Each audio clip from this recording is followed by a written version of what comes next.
And welcome here to Steve Schmidt Gymnasium. Happy New Year, everybody, as we have a January 3rd contest.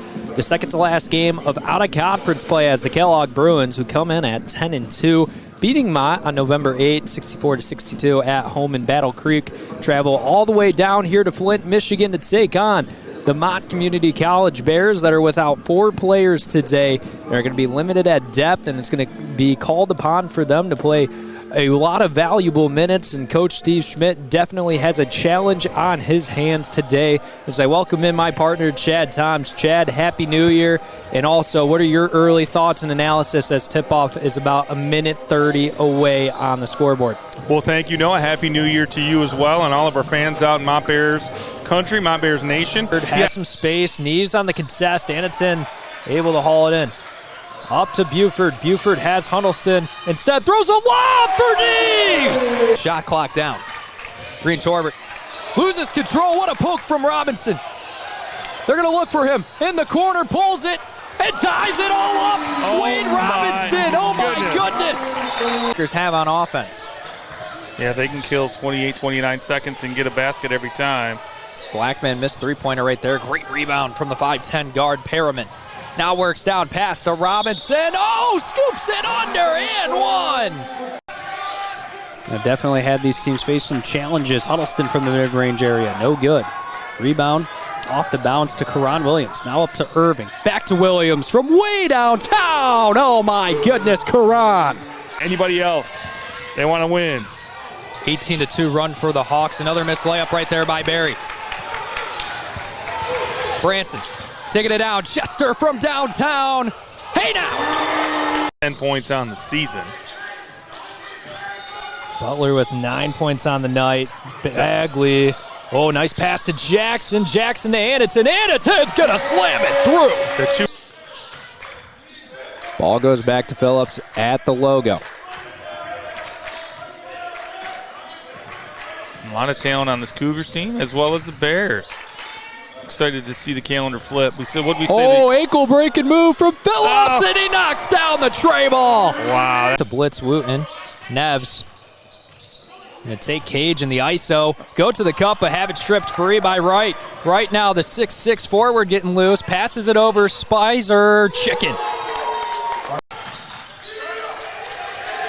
Smith is gonna get the steal. Now to Sorrell. Lakers in transition. Carter Smith, Euro step down the middle, kisses it off the right side. Rebound picked up from Kyle. Kyle finds DeMoff over left wing. Now Bowman, cross-court pass to Kyle. Kyle, he's looking to get into the bag of tricks. Kicks it out. Thomas from the wing. Bingo.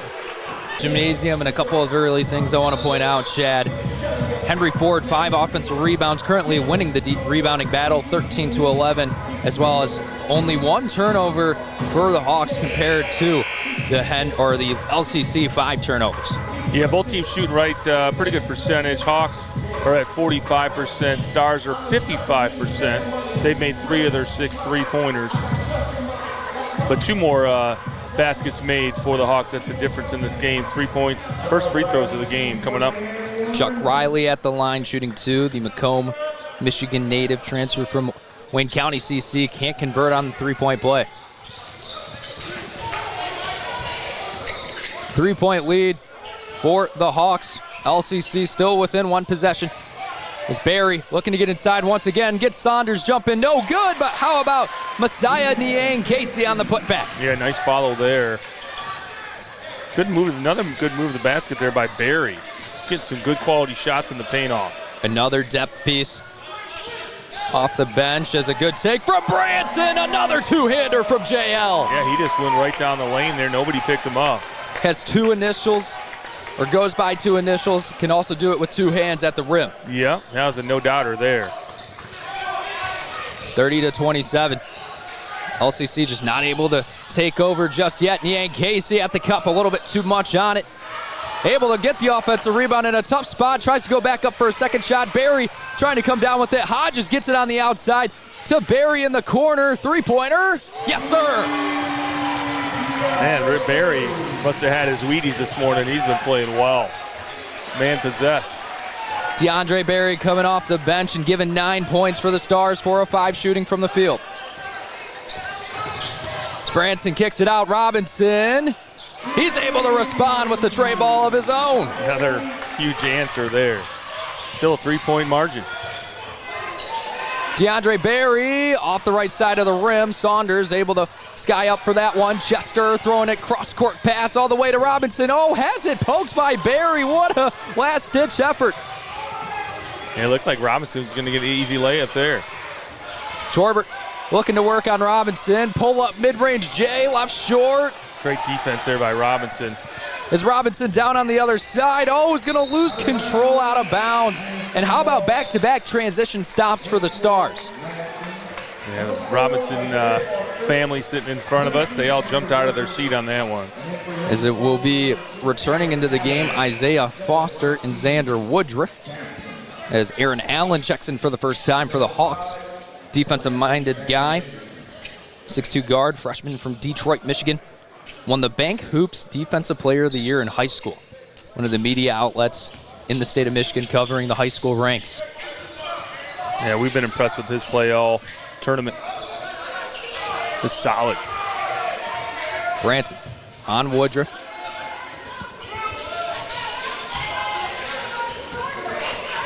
Slow possession here from the Stars. Woodruff looking to work in the isolation. Not able to find much. Tough mid-range. Jay fouled. Can't get the lucky bounce. Yeah, I think that's the first time we've seen the shot clock go under 10 on one of these possessions.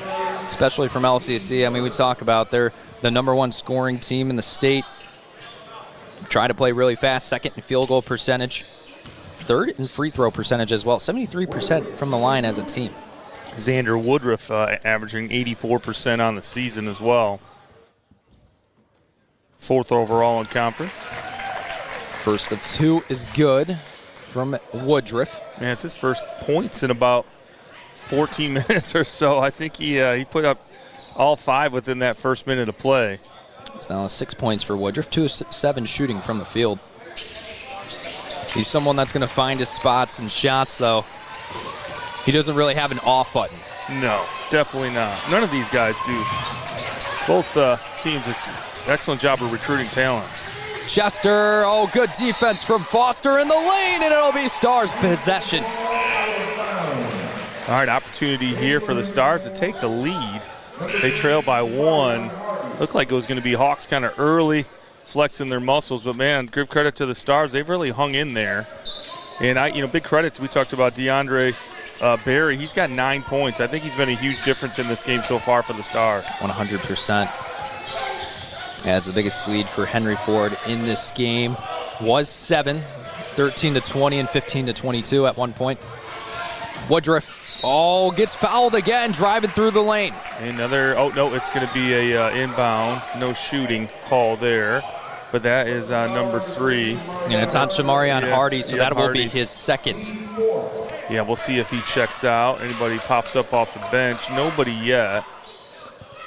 As he's one of those players you just constantly want on the floors. It looks like it is going to be a shooting foul for Woodruff. Oh, really? Okay, the one referee here was pointing to the sideline. Woodruff ties it up at 33. Could take the lead on this next free throw. And we're all knotted up. Pretty much what we expected. Noah figured this would be a heavyweight bout between 2 powerhouses of the MCCAA. Lansing out west. Woodruff knocks down the second. In the East. Just great basketball throughout this entire conference. All of Region 12. We were impressed with a lot of the OCCAC teams as well. Just a great tournament. Hardy, floater over Henderson, no good. Sampson trying to get the putback, and it looks like some hands off the offensive rebound. Foster tried to get it from Sampson. Looks like those 2 individuals exchanging some words. Hopefully they are positive and not negative. Oh, absolutely. Yeah, we've been really impressed with Sampson this entire tournament. Is a 6'8" freshman coming in. Obviously, he's going to continue to get better and be stronger. He's just a huge presence on this team as a freshman. Branson looking for Hardy, but a turnover from the Hawks. Yeah, costly turnover there. Hardy was looking to cut baseline. I think Branson was anticipating a 3-pointer in the corner. Is the Stars in the lead for the first time since it was 5-0. Allen continues to play that lockdown defensive style, man. He is a force, the glove, you know. The glove 2.0. There's a good pass to Foster inside, but loses it to Hardy. Now looking down, 2-on-1 for the Hawks. As Chester, denied from Henderson, but it's going to be a goaltend call from the officials. Man, Hawks can move it. As soon as there's any sort of a long rebound or a steal, they get out and run with the best of them.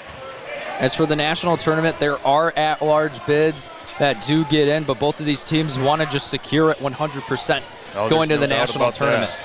Want to also hoist that championship trophy. Yep, control your own destiny. I'm sure that's what Coach Ingram and Coach Shepard are telling these teams, especially as we come up on halftime in that locker room. Barry looking to get into double figures. Oh, what a reverse lay. Draws some contact, and he'll go to the line for 2. We knew he was a great player, but I don't know if I realized how great he and how special he is. He has some moves down in and around the basket. Talk about DeAndre Barry, 12.4 points per game, 4 rebounds, 2 assists, a 6'4 freshman from Portsmouth, Ohio. Was second-team All-Ohio and was a redshirt last season. So he just got a year of experience kind of looking at, some of the guys, on his team, decided, all right, it's my time to shine, and he is shining here for the Stars. 9 points to go along with Xander Woodruff. We'll step aside for the final 4 minutes of the first half. Coming up next, you're home for the Region 12 tournament here on the Region 12 YouTube channel. And welcome back here to the post-game show. Pleased to be joined by Kazoo Valley head coach Jim Horn. First thing I want to ask is, what does it mean to come away with a win here in the semifinal? A grinded-out victory versus a Montcalm team. They kept hanging in that 14 to 12-point range. What does it mean to close it out and get the victory and move to the district final? Well, it feels real good. They're a good team, and they run really good stuff. So we tried to mix up some things. They caught us a couple times on some slips. They know we switch everything, so they slipped, and they got some good buckets. So we tried to change it up with a little zone action, a little something different. But they're a good team. They run good stuff. So walk away with a win like that, we feel good. I think you might have the 3 best playmaking forwards in this conference. You have Crawford, King, and then Swanwick. They're all able to put the ball on the floor and also look for their teammates. What is it like having that luxury of players on your team? We run a lot of stuff through them, as you can tell. So our strength right now is working through our forwards inside out, and all of them are able to make good plays, and they're pretty good passers too, so they're able to read the double, whatever, and get it out, and so we can make plays. So. Yeah, you talk about the transition opportunities. You guys forced a ton of turnovers. There was 19 first-half turnovers from Delta. You guys really run a lot of full court and half-court pressure. What is it like just in practice trying to simulate that and then just being able to execute it actually in the game? Every day we like to push each other in practice and compete, and we play a lot of people who aren't to our caliber, we believe, in conference, so it's just pushing each other every day so that we stay at the top where we want to be and get ready for nationals.